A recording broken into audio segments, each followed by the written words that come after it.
Hi friends, ఈరోజు మనము small financial banks అంటే ఏంటో తెలుసుకుందాం. మీరు రెగ్యులర్గా వింటుంటారు payment banks, government banks, private banks, small finance bank, rural banks, తర్వాత కోఆపరేటివ్ బ్యాంక్స్, ఇట్లాగా చాలా డిఫరెంట్ బ్యాంక్స్ ఉన్నాయి. సో స్మాల్ బ్యాంక్స్ అంటే స్మాల్ ఫైనాన్స్ బ్యాంక్స్ అంటే ఏంటి, అదర్ కమర్షియల్ బ్యాంక్స్కి వీటికి ఉన్న డిఫరెన్స్ ఏంటంటే పబ్లిక్ సెక్టర్ కానీ ప్రైవేట్ సెక్టర్ కానీ ఉన్న డిఫరెన్స్ ఏంటంటే ఆల్ అదర్ బ్యాంక్స్ లాగే వీళ్ళు బేసిక్ సర్వీసెస్ ఏంటంటే డిపాజిట్స్ యాక్సెప్ట్ చేయడం, కస్టమర్ దగ్గర నుంచి లోన్స్ ఇవ్వడం అనేది బేసిక్ వీళ్ళ బ్యాంకింగ్.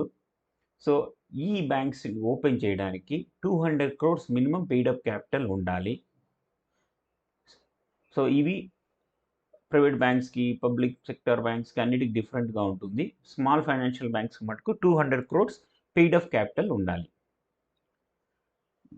వీళ్ళు ఇచ్చే స్మాల్ ఫైనాన్షియల్ బ్యాంక్స్ వీళ్ళు ఇచ్చే లోన్స్లో 75% ప్రయారిటీ సెక్టార్కి వెళ్ళాలి. సో ప్రయారిటీ సెక్టార్లో ఏమేమి లోన్స్ వస్తాయి అన్నది నేను డిఫరెంట్ వీడియో చేశాను, అది చూడండి. అంటే ఫార్మర్స్కి అగ్రికల్చర్ లోన్స్, అందులో కూడా కొన్ని ప్రయారిటీ సెక్టార్కి వస్తాయి, కొన్ని సెక్టార్స్కి ఇచ్చిన వాటిని ప్రైవేట్ సెక్టార్ అంటారు. సో వాటిని మీరు డీటెయిల్డ్ వీడియో చూడండి. ప్రమోటర్స్ ఎవరు ఉండొచ్చు, ఈ బ్యాంక్స్ని ప్రమోట్ చేసే వాళ్ళు ఎవరు ఉండొచ్చు, ఇండివిజువల్స్ ఉండొచ్చు, ట్రస్ట్ ఉండొచ్చు, కార్పొరేట్స్ ఉండొచ్చు.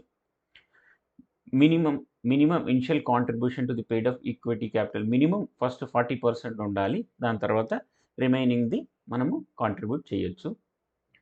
మన ఇండియాలో 12 స్మాల్ ఫైనాన్స్ బ్యాంక్స్ ఉన్నాయి. మీరు ఇక్కడ చూస్తే AU small financial bank, capital small financial bank, Fincare small financial bank, Equitas, ESAF, Suryoday, Ujjivan, Utkarsh, north east, Jana small, Shivalik small, unity small bank. ఇవి మన ఇండియాలో ఉన్న small finance banks. Thank you friends. నా వీడియో నచ్చితే లైక్ చేయండి, కామెంట్ చేయండి. మీ కామెంట్స్ వల్ల నేను న్యూ వీడియోస్తో పాటు నా వీడియోస్ని ఇంప్రూవ్ చేయడం జరుగుతుంది.